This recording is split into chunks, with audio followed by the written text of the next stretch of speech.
Most people don't think of Guatemala when they imagine living in Latin America. But after spending about 2 months in the capital and reconnecting with family that I hadn't seen in 23 years, I was honestly surprised by what I found. Now, I've lived in multiple countries in Latin America, such as Colombia, Paraguay, Argentina, Mexico, Peru, and Guatemala genuinely caught me off guard in a good way. So in this video, I'm gonna share my honest take as far as where to stay, cost of living, dating, safety, lifestyle, and most importantly, if I'd actually live here again. So let's dive in. Here's what I'll cover in today's video. I'm gonna go over where to stay in Guatemala, and specifically Guatemala City. I'm gonna go into the cost of living. I'll also go into safety, dating and social life, lifestyle and weather, and then my final verdict if I can see myself living here long term. So where to stay in Guatemala? Now, in Guatemala City, there's really three main areas that I'm gonna recommend. And then Antigua is its own city outside of Guatemala City, where a lot of tourists go, where a lot of people go for short stays. I wouldn't recommend living here, but I have to bring it up because it is very popular, and I did visit there as well. So let me show you where these places are located on the map. So we have Guatemala City right in here. Here's the country of Guatemala, and we have the city. Quetzaltenango is a smaller city, probably less than 500,000 people. So Villanueva also smaller city as well, just outside of it. But where you're going to want to be is either Zona 4, which is right here. You can see it's not too big. You do have a Centro Comercial, not too far from there. And then you have Zona 10, doesn't say it, Zona 10, which is right here, which is probably going to be the best part where I'm going to recommend you live, this radius here. And then you also have Cayela, which is like its own little futuristic city. It's really cool. You don't feel like you're in Guatemala. You feel like you're in a modern city in the future. It's only 10 years old. This whole thing was built like 10 years ago.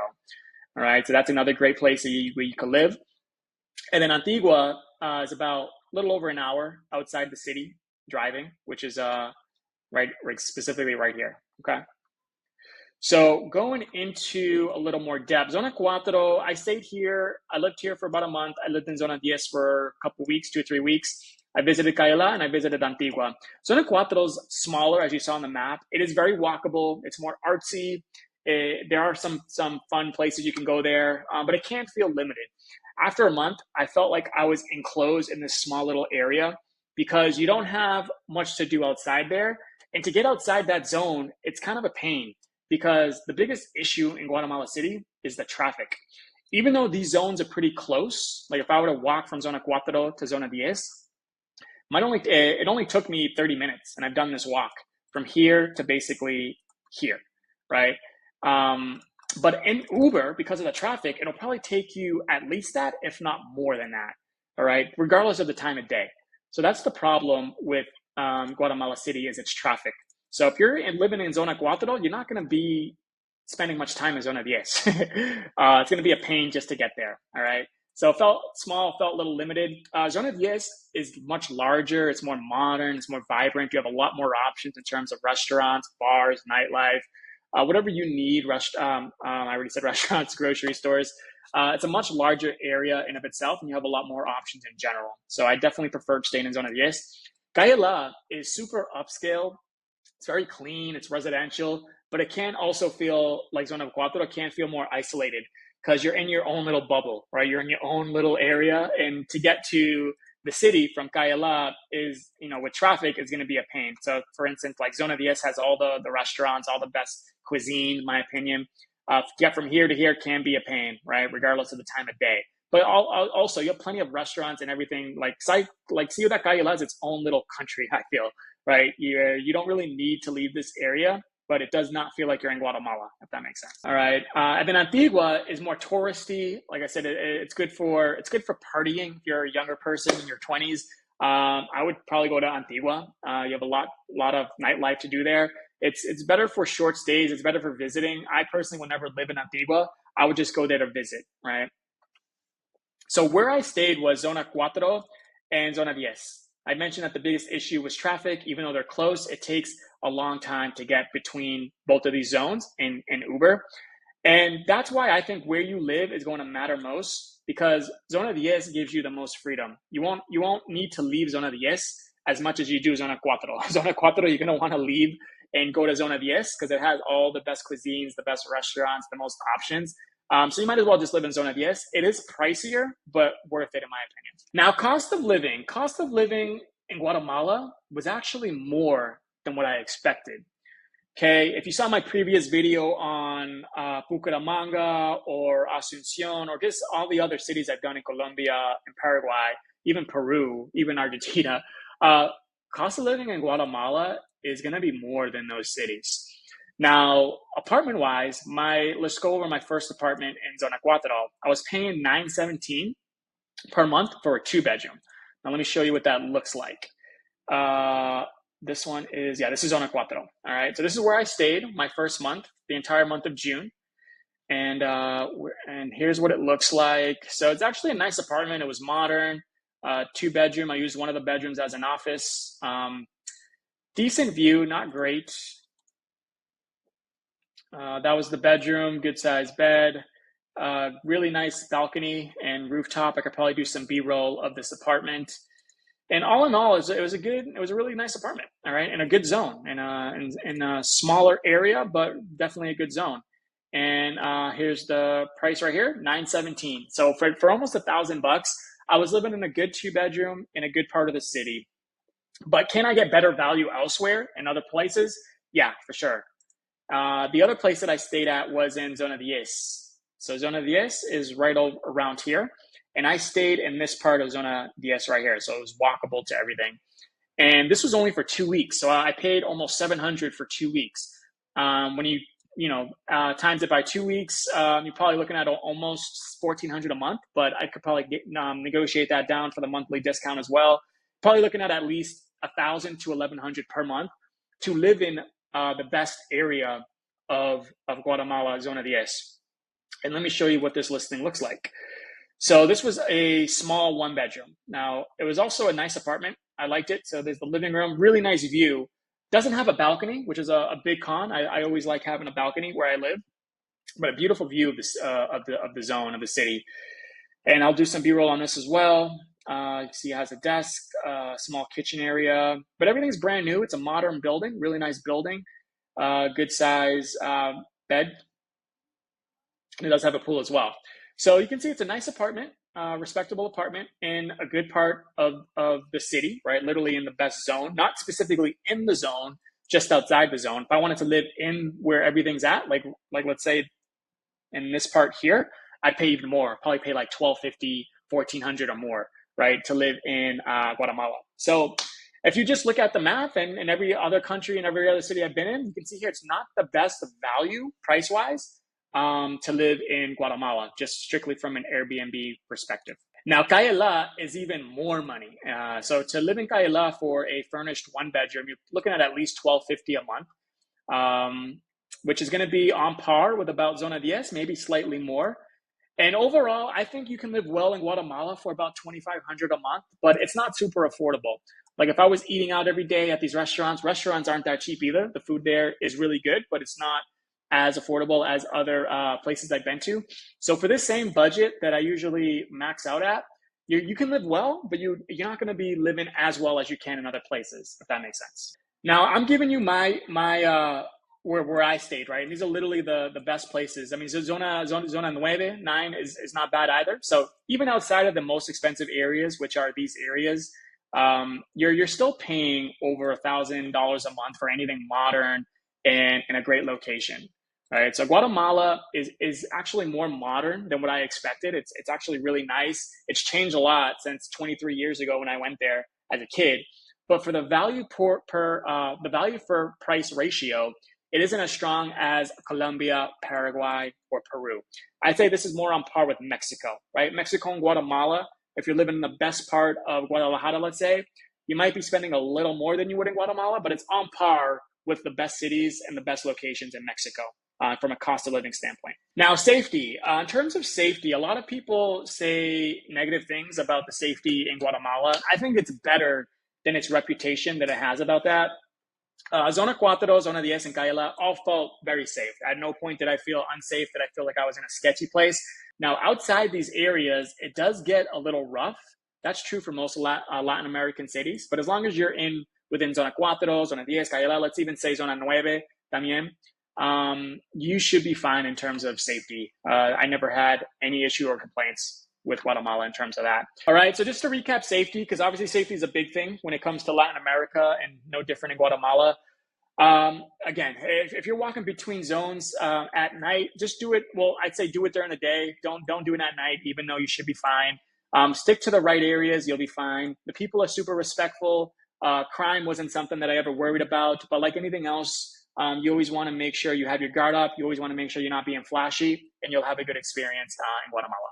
So dating and social life in Guatemala, I felt was a little underrated.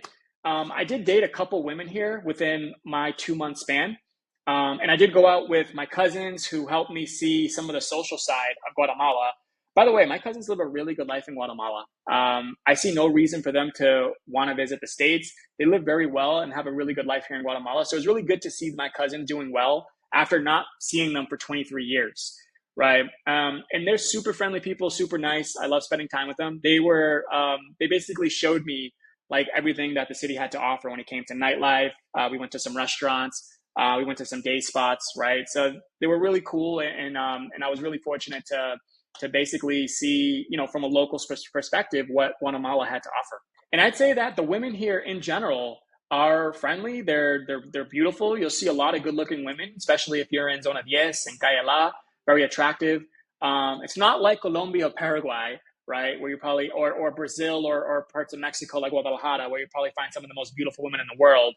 And also where like even just dating apps give you really good instant results. To really do well here in Guatemala, you probably need to be plugged into the community locally. And you want to use maybe Instagram and Social Circle, right? You're not going to, if you're just relying on the dating apps, you're probably not going to have an exciting dating life in Guatemala, in my opinion.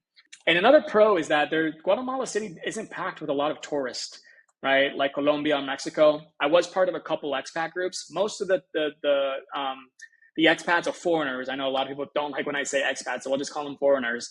They tend to live in Cayala or Zona 10 and also Zona Cuatro, basically where I stayed, right? So if you're in those areas, you will meet some like-minded people who are also foreigners, but it's not a lot, like places you'll find in Colombia or Mexico. Now, lifestyle and people. So people in Guatemala are super friendly. They're super helpful. They're very kind. They have a strong family culture, right? Similar to most places in Latin America. There are some countries out in Latin America that aren't as friendly or warm, like maybe a Peru or maybe like a Chile, maybe like a Uruguay. But Guatemala doesn't fit that. Think Mexico. Mexico and Guatemala have a lot of similarities when it comes to culture, friendliness of people, and all that. Also food. The food in Guatemala was excellent to my surprise. If you go to Antigua or Zona 10, even Zona Cuatro, Cayala, these are some of you'll get some really good Guatemalan cuisine. And I'll share some photos of what I mean by that. But I was really surprised by the food. The weather is actually awesome here, okay? It's pretty much sunny, 70s, low 80s degree weather in Guatemala all year round. It's not that muggy. So the weather is on point. That's one of the huge pros in Guatemala is year-round, really nice weather. Nightlife, I went out with some of my cousins and really good nightlife here too. Lots of energy, especially in Zona 10 and Cayala. You'll have plenty of options when it comes to bars and nightlife. The only con I'd say, and I mentioned this earlier, is traffic can be a pain. So living in the right zone is key to having a really good experience. I'd say stay in Zona 10 or stay in Cayala to have the best experience here in Guatemala City. And I hadn't seen my cousins in 23 years, so it was really powerful reconnecting. If I didn't share my background, by the way, my mother's Guatemalan, my father's Puerto Rican. So I had originally been to Guatemala 23 years ago when I was just a kid. And it's been that many years since I saw my cousins. So as you can imagine, it was really nice to reconnect with them. We went out, we shared meals, we explored the city. I really felt at home. Guatemalan City felt like a hidden gem for me personally, because of the social life that I can have there, because of the friendliness of the people. It was really clean in terms of the zones that I stayed in. It was vibrant and it was full of a lot of potential, I think.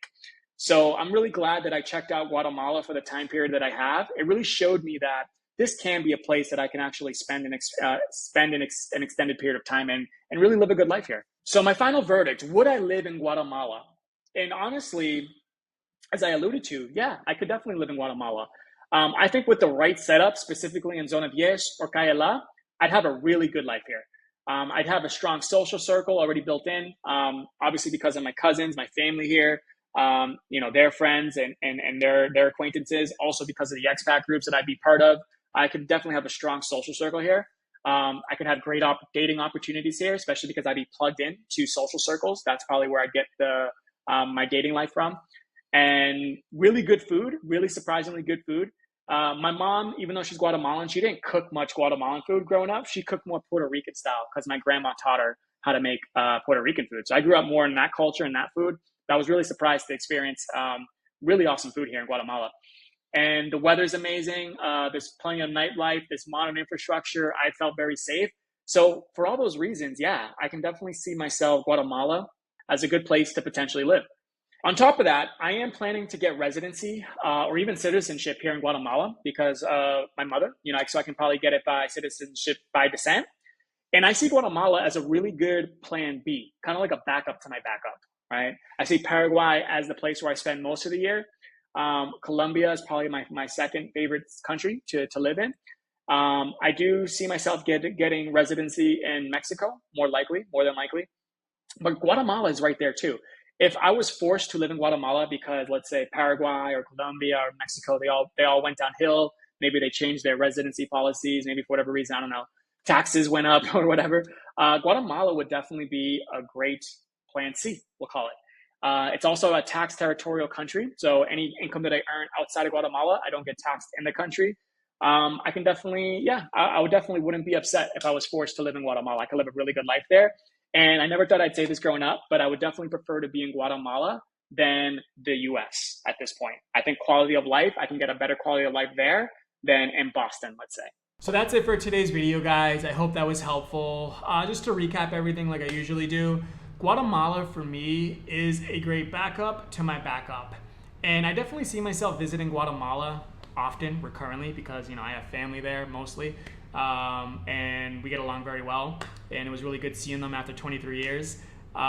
So if it came down to it, like if I needed to live in Guatemala for any reason, I would not be upset. I could live a really good life in Guatemala. Now, if you want to see how Guatemala compares to other countries such as Mexico, which is a really good comparison, I think, because the cultures are pretty similar, right? And the cost of living, they're somewhat on par. Then definitely check out my video that I did on Mexico, living there for 6 months. And if you're someone who's serious about living or visiting anywhere in Latin America, then be sure to subscribe, because on this video, I share everything that I've learned about leaving the United States and living a higher quality of life in Latin America. So if that sounds interesting to you, don't just give this video a like, but be sure to subscribe and look out for future videos.